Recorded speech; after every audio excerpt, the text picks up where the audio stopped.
En mangeant, j'ai regardé la vidéo. La vidéo de retour, je crois, apparemment, comme j'ai compris, de David Lafarge. De David Lafarge Pokémon. Et bah, je vais me concentrer sur mon récit un petit peu parce que voilà, on part sur du storytelling. Alors bon, storytelling pas forcément. Si, il y aura une partie de storytelling même. Si c'est pas beau la vie.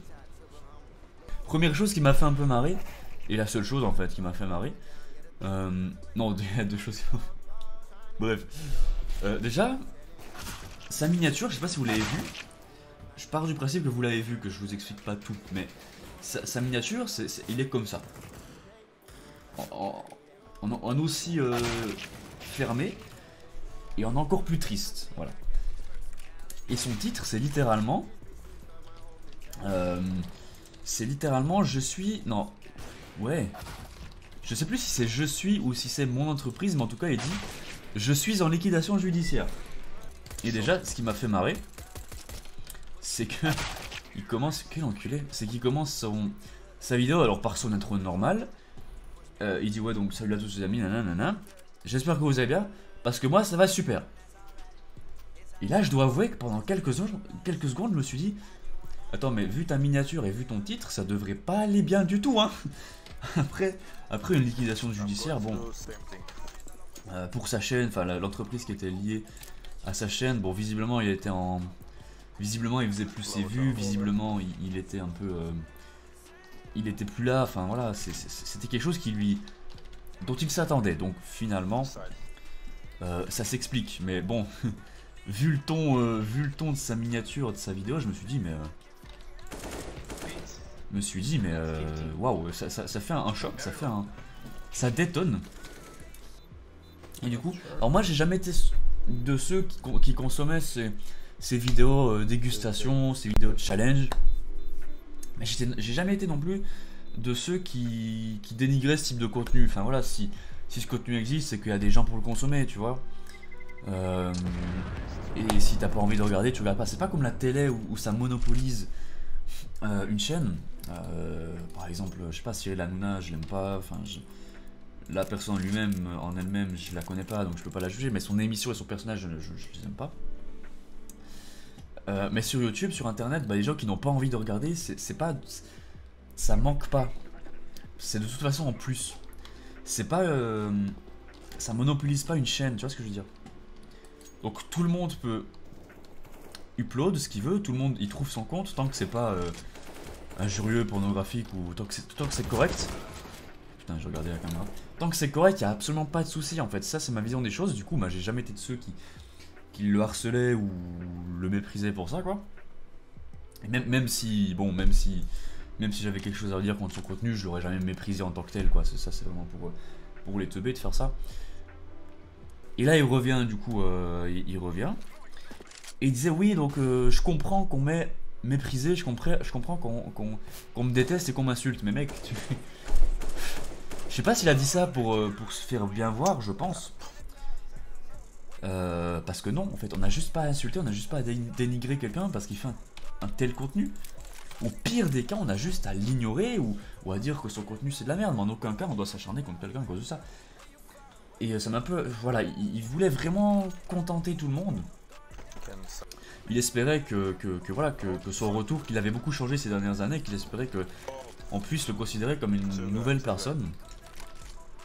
Et cesser justement cette haine. C'est tout ce que je lui souhaite finalement, hein, c'est de ne plus avoir une vague de haters. Par contre, c'est sûr que c'est pas en le disant gentiment que ça va faire changer les choses. S'il dit qu'il a changé, et bon, il avait l'air... je sais pas, j'ai jamais vraiment regardé ses vidéos, donc je saurais pas dire s'il avait l'air sincère ou pas. Mais il avait l'air très chill, très détendu. Voilà, bon, j'ai hésité à tirer. Alors j'ai pas de conseils forcément à lui donner parce que bon, voilà, moi je suis personne, moi j'ai pas connu ça non plus. J'ai pas connu l'e-fame, tu vois. Mais si je devais lui dire quelque chose quand même, ce serait que je pense pas que les gens qui le détestent, déjà c'est des personnes qui ne sont pas raisonnées, qui ont beaucoup de temps à perdre visiblement parce que, je sais pas, moi ça m'est jamais venu à l'idée de détester une personne. Et si je déteste une personne, son personnage du coup qu'il y a dans ses vidéos, je sais juste plus les regarder. pas m'acharner dans chaque commentaire, etc. Donc voilà, donc là il s'adresse pas à des personnes raisonnées, il s'adresse à des personnes... déjà pour faire ça il ne faut pas être raisonné, et du coup il s'adresse de façon raisonnée à des personnes qui ne le sont pas, donc c'est pas la bonne approche. C'est bien de le dire, enfin voilà, s'il le dit, s'il le veut, mais après, de mon point de vue, ce qui sera vraiment efficace, ce sera la concrétisation en fait de son changement. Je m'explique, pour changer, faire changer d'opinion à des personnes qui sont capables de haïr et insulter des personnes juste pour leur contenu, ce qui serait efficace, ce sera quand ces gens verront 4-5 vidéos où il aura changé mentalement, dans son mood, dans sa façon de communiquer, dans sa personne, voilà, juste dans sa personne, et dans son contenu. Si les gens verront une vraie césure entre le contenu d'avant qu'ils détestaient et le contenu de maintenant et la personne de maintenant, une vraie césure positive, là ils changeront. Mais ce sera pas en... Là les mots changent pas. Il faut que les gens voient le changement en lui-même.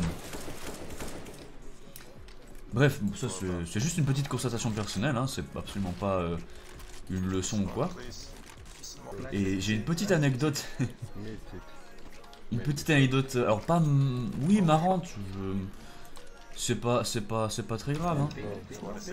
C'est que moi j'ai vu David Lafarge en vrai une fois. C'était une convention... C'était Polymanga d'ailleurs. Je la cite parce que au cas où, je sais pas si des gens étaient aussi là, ils pourraient confirmer, voilà, ou infirmer au contraire. Polymanga, il y a deux salles où il y a des spectacles qui passent toute la journée. Et donc c'est un énorme bâtiment où il y a des stands, enfin c'est une convention quoi. Je sais pas si toutes les conventions sont comme ça parce que je suis juste allé à celle-là. C'était il y a, je vais pas dire de bêtises, 2 ans minimum, peut-être 2-3 ans, entre 2 et 3 ans. Et moi, je connaissais pas David Lafarge. Je connaissais David Lafarge Pokémon, voilà. Donc je me disais, il est très chill dans ses vidéos, il réagit beaucoup, il réagit amplement, etc. Mais le David que j'ai eu en face de moi à ce moment-là, sur scène donc, parce que je suis allé, je crois que c'était un spectacle, je sais plus, de chant ou de danse japonaise. Et voilà, moi j'étais avec des potes, on tournait depuis un petit moment et on voulait s'asseoir, on voulait changer un petit peu, simplement. On est resté sur place, dans la salle, après la fin des activités japonaises. Et c'était... alors c'était juste... Ah, je me souviens, c'était juste après la rupture entre Miss Jirachi et David. Et ils étaient justement les deux sur scène avec un Jean GB. Moi je m'attendais à voir un David Lafarge comme dans ses vidéos. Alors c'est un piège de penser ça parce que pour certaines personnes, certains youtubeurs, pas tout le monde, pas tous, mais par exemple pour Thibaut InShape, même pour Squeezie, c'est des personnages, ça on a tendance à beaucoup l'oublier, mais c'est des personnages. Généralement c'est des personnages, en fait c'est juste, c'est eux mais... c'est eux mais à leur apogée en fait, pas à leur apogée, à leur paroxysme, dans le sens c'est eux mais exacerbés, ça veut dire que leurs vidéos, leur chaîne tourne autour d'eux en fait, alors que dans la vie ça peut pas être pareil, parce que dans la vie c'est pas orienté sur toi en fait. Dans la vie t'es dans une société, il y a plusieurs personnes et voilà, t'es forcément plus silencieux, t'es forcément... Qu'est-ce qu'il fait lui? Je dis pas grand chose dans la vraie vie, hein, parce que j'ai pas forcément grand chose à dire. Ici j'ai quelque chose à dire. Mais si je dis ça dans la vraie vie, tout le monde s'en bat les couilles. Donc je le dis pas. Bah, c'est un peu la même chose en fait. Sur ta chaîne, c'est toi, tu as 100% de ton temps de parole et c'est pas la même chose. Voilà. Tu es acteur, unique acteur de ta chaîne, de tes vidéos. Du coup, tu peux dire ce que tu veux. Et généralement, tu dis beaucoup plus. Simplement. Mais je m'attendais quand même à avoir la même personnalité de près ou de loin, quoi. Hein. Alors que le David que j'ai vu se pointer sur scène à Polymanga, C'était un David Rockstar. Voilà, c'était David Rockstar. Si je me souviens bien, il était en costard, lunettes noires, sacoche Louis Vuitton. Alors j'ai rien contre le fait qu'il s'achète de la marque. Hein. Il a dit dans sa vidéo, il a dit que peut-être des gens le critiquaient parce qu'il achète du Philippe Plein. Au bout d'un moment, écoute, t'as envie de t'acheter des vêtements et des accessoires, des accessoires de luxe. Si ça va avec ton salaire, ton mode de vie, écoute, c'est mal vu parce qu'on se dit, ouais, mais il a ça grâce à nous. Ses abonnés ils pourraient se dire ça, donc oui, c'est mal vu, mais il faut pas se leurrer, quoi. David, je le vois arriver, donc vraiment, mais on aurait dit, je sais pas, un gala, tu vois, un énorme gala de Fashion Man, enfin, Fashion Nova Man, je crois que c'est le nom. Ouais, Fashion Nova Man. Donc c'est des gens, voilà, c'est américain, c'est des gens qui sont très bien habillés, c'est la haute société. Sauf que là, il était à Polymanga pour rencontrer des fans. Et ces fans, ils veulent pas voir... pour le coup, ils veulent pas voir David en Philippe Plein ou en Louis ou en costard. Enfin, tu prends une sacoche Louis Vuitton si tu veux, mais le costard noir, écharpe même, je sais plus exactement, les lunettes noires, c'était pas le youtubeur que les gens étaient venus voir. En fait, moi je me suis dit ça, et ça va pas en s'arrangeant. Donc voilà, il parle un petit peu, c'était assez... Je trouve ça assez gênant toujours, parce que quand il y a plusieurs personnes sur scène et tout, parce que personne ne sait vraiment pourquoi ils sont là. Eux non, parce qu'ils avaient pas l'air de faire le show. Des gens comme Bob Lennon, Joueur du Grenier et Benzaï, ils font un show de ouf. Mais des gens comme voilà David Lafarge, Agent GB, Miss Jirachi, ben peut-être qu'eux savaient ce qu'ils faisaient là et pourquoi ils avaient accepté l'invitation, mais c'était pas le sentiment que ça donnait, tu vois. Et du coup, bah voilà, forcément, qu'est-ce qu'on fait quand on sait pas quoi faire? On demande aux gens de répondre aux questions. Enfin, on demande aux gens de poser des questions et on y répond. Et du coup, bah, donc il y a eu des questions pour Agent GB, pour Miss Jirachi, tout ça.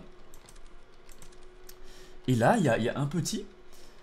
Je pense que c'est un petit parce que sa voix était très fébrile, très aiguë. Et il pose une question à David. Et tu sens que, voilà, c'est le petit, il a 10 ans, il a 12 ans peut-être. Même pas, grand maximum, 10-11 ans. Mais il pose une question, bah, entre guillemets normale. Et David, il répond pas en mode David Lafarge Pokémon. Il répond en tant que David Lafarge. J'ai rien contre ça, même si sur la base, c'est David Lafarge Pokémon qui sont venus voir. Il a dit des voilà, des wesh, des t'as vu, du verlan. Pas du verlan relou, chelou, du vrai verlan. J'ai pas compris. Parce que bon. Donc le Louis Vuitton, le costard, le wesh, t'as vu, à quelqu'un de 12 ans. Enfin, t'imagines le petit, il va voir David Lafarge Pokémon.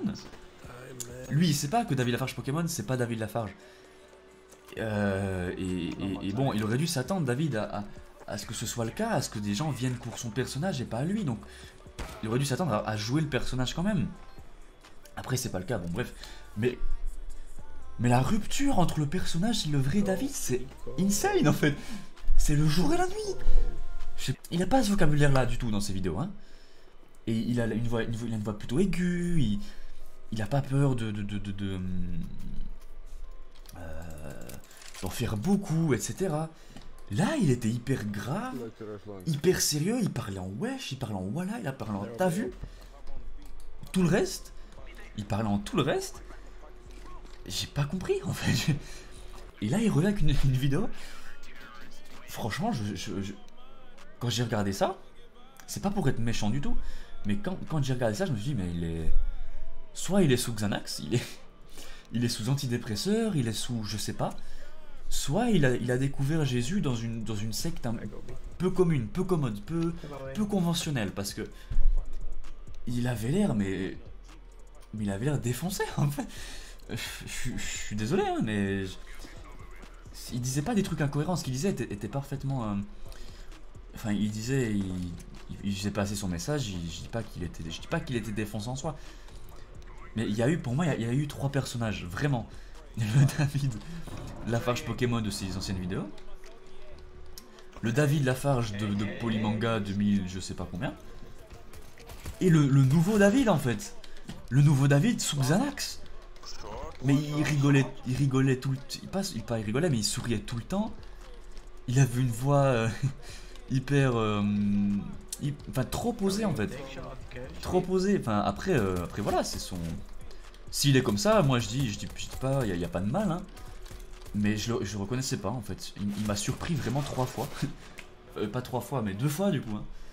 Polymanga et puis sa vidéo. Et moi j'étais resté sur le David qui avait pris la grosse tête, qui supportait pas se faire emmerder, qui était violent, agressif quand on l'emmerdait. Et là il était vraiment, mais il s'est excusé auprès de tout le monde, même de ses haters auprès de qui il n'a pas à s'excuser selon moi. Et vraiment ça m'a choqué, voilà, vraiment David sous Xanax. Je suis flou. J'étais flou. Pour moi, je vais conclure l'histoire David comme ça. Pour moi, c'est...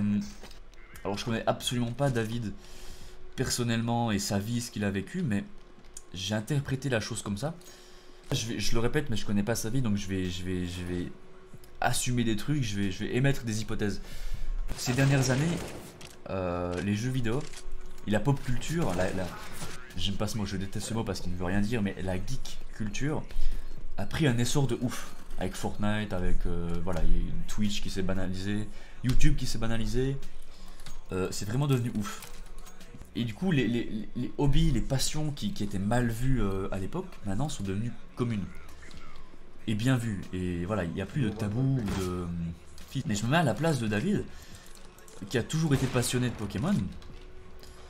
Et à l'époque où il n'avait pas de chaîne YouTube, ou juste avant qu'il commence, ou quand il a commencé, je pense qu'il s'est fait harceler ou dénigrer quand même assez souvent et à un rythme assez soutenu et d'une violence quand même assez forte à cause de sa passion, parce que Pokémon était mal vu. Enfin, Pokémon était bien vu, était bien vu si t'étais petit, si t'avais 10 ans, 12 ans, mais pas quand t'avais 15, depuis 15 ans, 16 ans, c'était fini déjà. Alors imagine 17 ans, c'était fini quoi, c'était à la place d'une personne qui, je sais pas si c'est ce qu'il a vécu, mais je me mets à la place d'une personne qui a vécu un harcèlement à cause de ses hobbies. Voilà, je sais pas si à chaque fois qu'il sortait une vidéo qu'on le reconnaissait dans la rue, il disait ah c'est le mec qui ouvre des boosters Pokémon. Bah forcément ça plaît pas. Et dès que ça a commencé à décoller, à beaucoup marcher et qu'il a gagné beaucoup d'argent, c'est là où il s'est dit mais en fait bah voilà, maintenant la roue a tourné. On me suit pour mon contenu et puis voilà, Pokémon c'est devenu hypé, c'est devenu normal. Et bah nique les gens qui m'ont dénigré. Et d'un côté c'est normal parce qu'il est passé d'un extrême à l'autre. Il est passé d'une personne qui... Enfin s'il est passé, si ça s'est vraiment passé, hein, je sais pas moi.